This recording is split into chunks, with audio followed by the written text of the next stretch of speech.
So, welcome to Jumbo IS and welcome to our lecture series called Daily News in Shorts. In this lecture series, we cover a particular day's current affairs in a short span of time, around 20 minutes. Now, the purpose behind this lecture series is that we want you to cover your current affairs on a daily basis. Okay? You have to cover your current affairs on a daily basis because current affairs form the most important portion of your civil services syllabus. Okay? Whether it's prelims or mains. 40 to 50% of your questions would be directly or indirectly related to current affairs. Therefore, you cannot ignore current affairs. And if you really want to get a grasp over current affairs or you want to consolidate current affairs, then you need to cover them on a daily basis. But the problem is that you can't spend your entire day covering current affairs. You can't spend your entire day reading the newspaper. Therefore, to facilitate you guys, we have come out with this lecture series in which we cover the entire day's current affairs within 20 to 25 minutes so that you don't have to spend any more time on these current affairs. Right?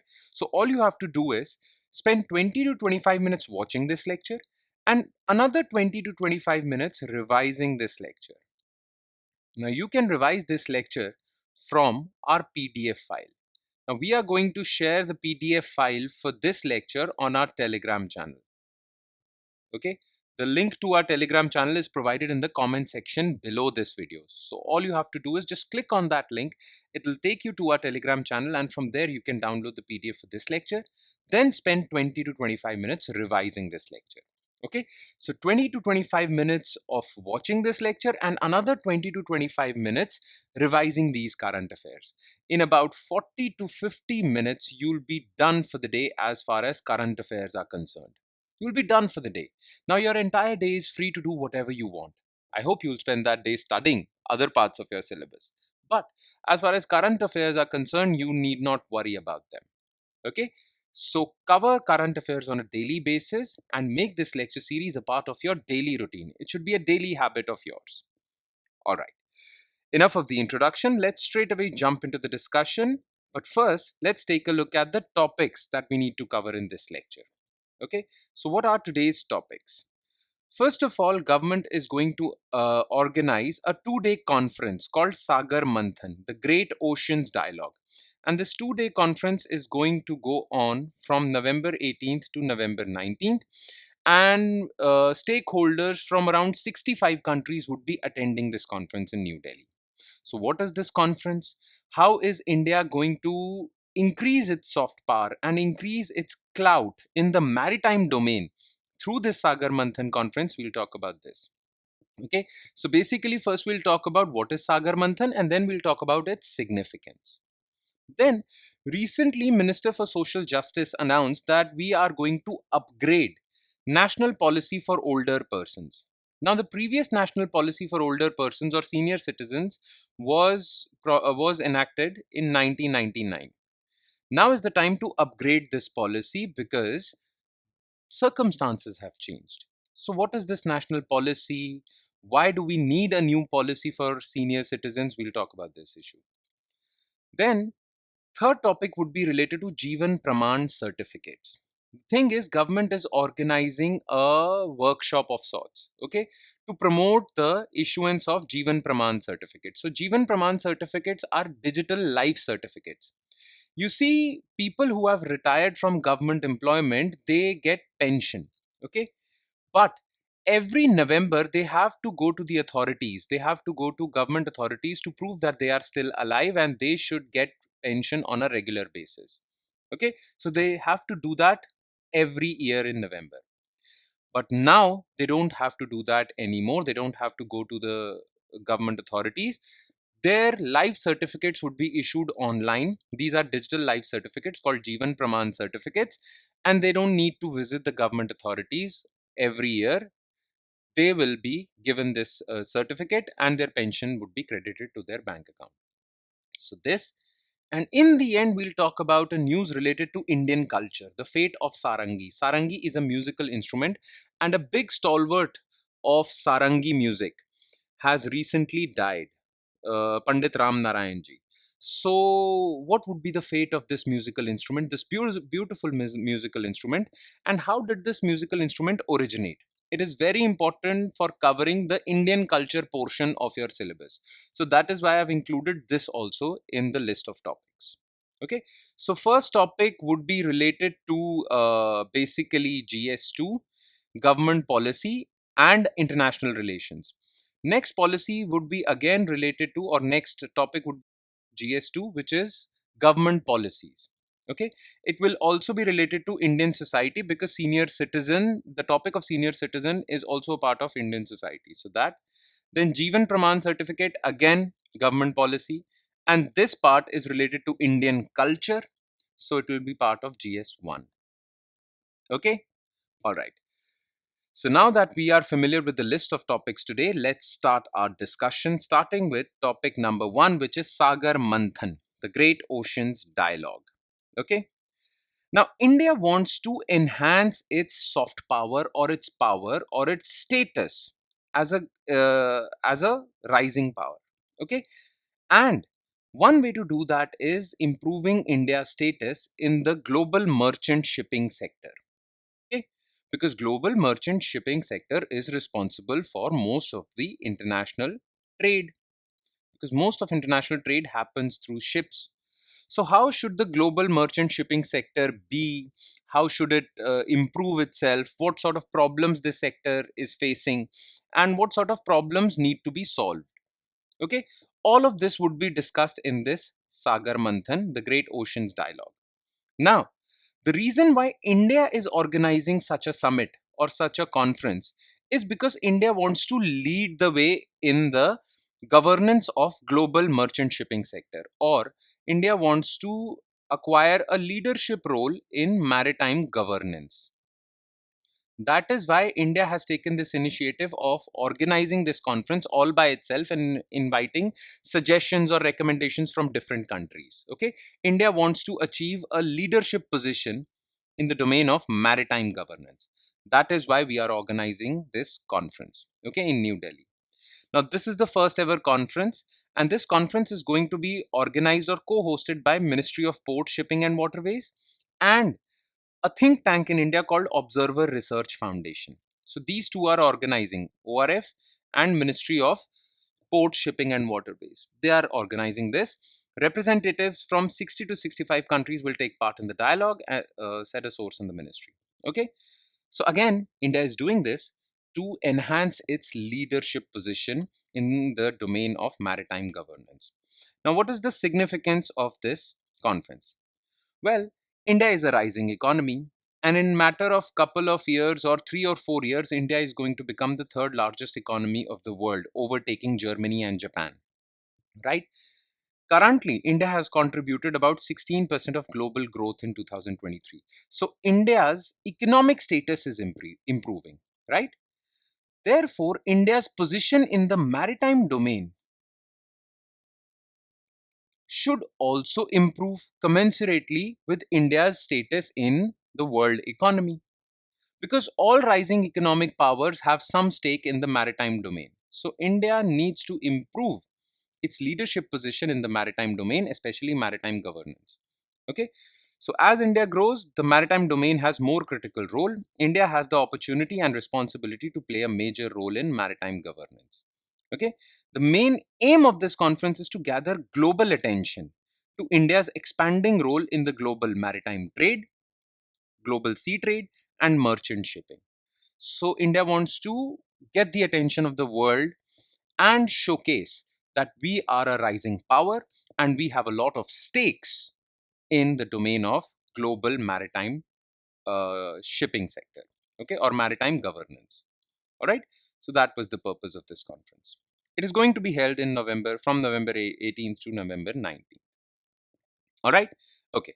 That's all you need to know about the first topic. Now let's shift our focus to a second, more important topic called national policy for older persons.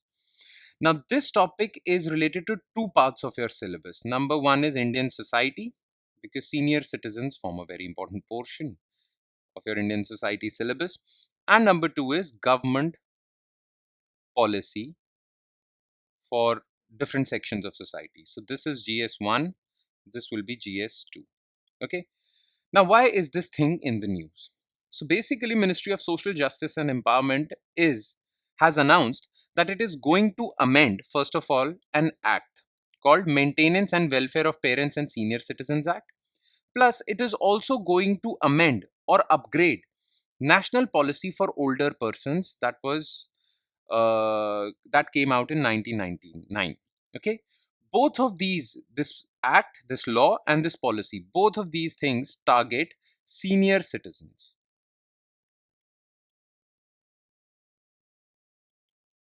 Okay, now the thing is that the landscape or the circumstances have changed dramatically. Earlier, back in the day, when this policy, national policy for older persons, was enacted, senior citizen care or senior citizen homes or senior citizens welfare economy was mostly taken care of by the government, or most of the old age homes were run by government, most of the senior citizen requirements were being taken care of by the government. But now private players have entered. Okay, many private players have opened old age homes, world class old age homes, and this share of private sector in senior citizen care economy, okay, their share is increasing day by day. So to cater to that, we need a new policy, because earlier policy only focused on the government sector. All right. The changes are likely to address the evolving landscape of senior care, now characterized by active participation from private service providers. Earlier, both the policy and the act, they basically dealt with a old age homes supported by state or local governments. But now private players have entered the equation, right? So therefore, we need a new policy to take care of this also. All right. Now, what other schemes has the government, what other schemes have been enacted by government for or launched by government for the benefit of senior citizens? First, let's talk about that. Okay. So there are various initiatives taken by the government for the welfare of senior citizens. Okay. Number one is this act, Maintenance and Welfare of Parents and Senior Citizens Act. Then National Policy for Older Persons in 1999. Then there are four other steps taken by government. First, the government started Rashtriya Vayoshri Yojana. It is basically a central sector scheme. Now, do you guys remember what a central sector scheme is from yesterday's lecture? A central sector scheme is which is 100% funded by central government. Centrally sponsored scheme is where the cost is shared between central and state governments, right? So Rashtriya Vayoshri Yojana is a central sector scheme that provides assistive living devices like hearing aid, visual aid, wheelchairs, like, right, these assisted living devices to senior citizens, okay, especially to those who belong to BPL category who can't afford these things. Now the entire money for this scheme, this yojana, would be taken from Senior Citizens Welfare Fund. Then, to help senior citizens from any problems, any day to day problems, there is a national helpline for senior citizens called Elderline. Then there is Atal Vayo Abhyuday Yojana. This yojana is basically an awareness generation program, especially for the youth of our country. We need to make our youth aware of issues pertaining or issues that senior citizens in our country suffer from. Okay, so that the youth of our country are better equipped to handle the problems faced by senior citizens. So, awareness generation program is called Atal Vayo Abhyuday Yojana. It was also launched in 2021. Then, Senior Care Aging Growth Engine. Now, SAGE scheme was launched in 2021 to basically encourage Indian startups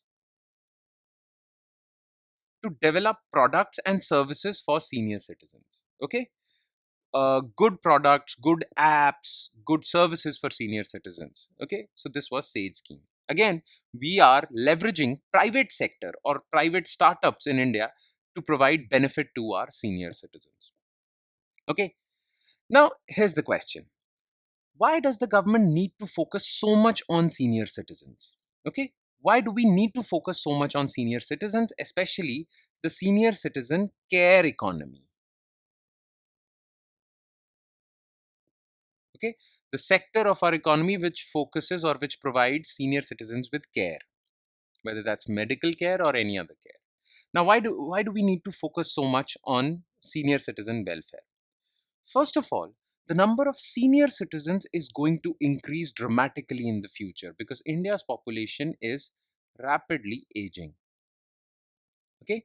Now, when the numbers increase, you need a mechanism in place to help these old people or help these people who have crossed the 60-year age mark and become senior citizens. Okay, so numbers are set to increase. The share of senior citizens population was 11% in is 11% in 2024. It is going to reach 16% in 2040 and 21% in 2050. So number is going to increase. We have to deal with a lot of senior citizens now. So therefore, we need to have mechanisms and infrastructure in place to take care of them. Then we need some specialized mechanism for female senior citizens because we see that senior population or senior citizens are mostly females. Okay, this is known as feminization of senior population because people above 60 are more women and widows than men because life expectancy for women is much higher than men. Men don't live that long and females outlive men. Okay, therefore we need specialized care for them also. Plus, market for senior citizen care economy is concentrated in South India more. 60% of India's senior citizen living market or old age homes is concentrated in South India. 20% in North, 16% in West India, and 4% in East India.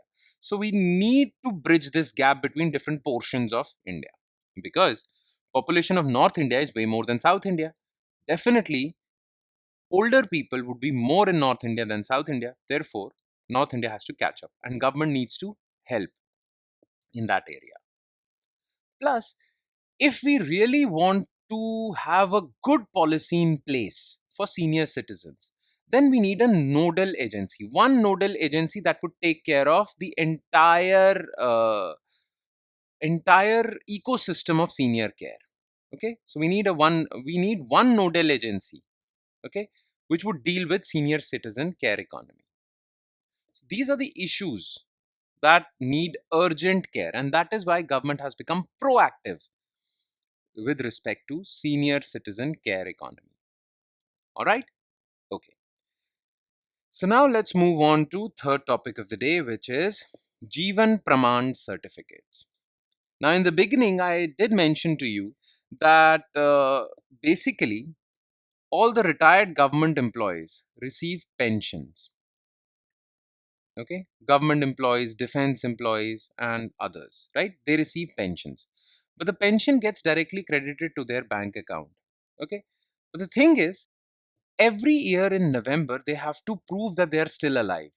Okay, because only then they would receive pension. Government doesn't want to waste money, so they have to prove their living, okay, their life actually, that they're still alive every year November by going to a government authority, okay, and proving their identity, right? They had to go there every November. Now, some people, some senior citizens actually leveled allegations that they are, and they most of the times they are harassed at these government offices, right? So, to prevent harassment at the hands of government authorities of senior citizens, government in 2014 launched digital certificates. Okay, these are called digital life certificates, or we call them Jeevan Pramaan certificates. Now, if you have a Jeevan Pramaan certificate issued online, which is linked to your Aadhaar database, Aadhaar number, right? You don't have to go to these government offices in November. That part would be taken care of. Your identity, your proof of life would be taken care of through these digital life certificates. Okay. Now, government wants to generate awareness among the population, shift to digital life certificates rather than going to government offices every year. Government wants to spread awareness. Therefore, government every now and then launches digital life certificate campaign, DLC campaigns. Now, the third annual DLC campaign was launched on November 1st and would end on November 30th. And it is being taken care of by Department of Pension and Pensioners Welfare, which is under Ministry of Personnel, Public Grievances and Pensions. Okay. Now, more about DLC. Well, I've explained to you. Every November, retirees from government have to submit a life certificate. But since 2014, government launched Jeevan Pramaan certificates. You don't have to appear physically in a government office. Now, Jeevan Pramaan can be generated online anywhere and is made available directly to the relevant pensioner pension disbursing authority. So as soon as your Jeevan Pramaan certificate is generated, one copy of it would go to the government authority, which is responsible for crediting pension to your bank account. Okay, so one copy would go there, so you don't have to appear before them every November. All right, this would really make ease of living better for senior citizens in our country, or especially retired employees in our country, right? Now, here are some numbers that would really come in handy while writing answers, especially for mains examination, not for prelims but mains examination. Okay, there are currently 64.88 crore central government pensioners, civilian pensioners. These are the numbers, and this is the detail regarding how these Jeevan Pramaan certificates are linked to your Aadhaar database. Okay, so these are some numbers, just go through them. They might come in handy if there is a question related to senior citizens or pensions for senior citizens in your mains examination. Okay, so these numbers might come in handy. That's why I've included them in your notes also. Okay. And last topic of the day is the fate of Sarangi. Sarangi is a musical instrument that looks somewhat like this. It is a stringed instrument. It is an Indian instrument. And I have included this news item in today's discussion because it is very important from the perspective of Indian culture portion of your syllabus. Okay. So why was Sarangi in the news?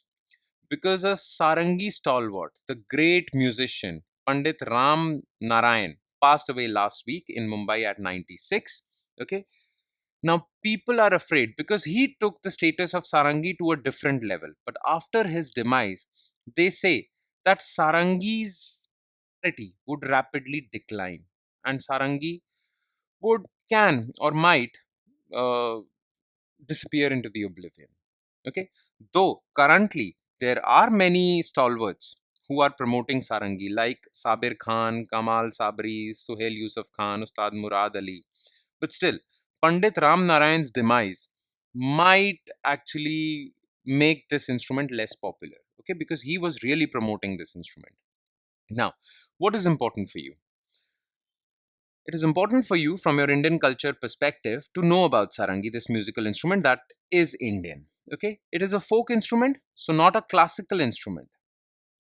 It is a folk instrument, but it is used in classical music as well. Of course, Ram Narayan did play this musical instrument at Hindustani classical musical concerts, but its origin lie as a folk instrument. The sarangi evolved as an important accompaniment to the music of courtesans in 18th 19th centuries. So basically, sarangi used to be played at various mujras or nautch girls, as we used to call them back in the British days. These girls used to perform dance, music and dance for the pleasure of rich people. So sarangi used to be an instrument that used to get played in these concerts or events. Okay, but many social reformers during the 1890s considered these nautch events, these nautch girls and the events organized for these nautch girls as immoral. Therefore, in 1890s, many social reformers launched anti-nautch movement to ban mujras, to ban devdasi performances at temples. Okay. Now, these instruments, sarangi, used to get played a lot during these nautch performances, but because of anti-nautch movement, these nautch girls got unemployed. Many of these people who used to play sarangi got unemployed, and this instrument got marginalized. Okay, but then this instrument was resurrected. Okay, it was made popular again by Ram Narayanji, Ram Narayanji, Ustad Sultan Khan, Ustad Sabri Khan. Okay, so this is the history of basically sarangi that you need to know. As far as Indian society is concerned, you need to know about anti-nautch movement launched by social reformers to basically ban or restrict the immoral practice of women dancing for pleasure. Okay.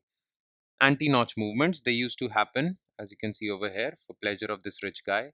It used to happen during I mean, it's an age-old practice, 18th, 19th, 17th, 16th century. But the anti-notch movements were launched during 1890s by various social reformers. Okay, all right. And with that, we conclude today's session. Thank you so much for watching, everyone.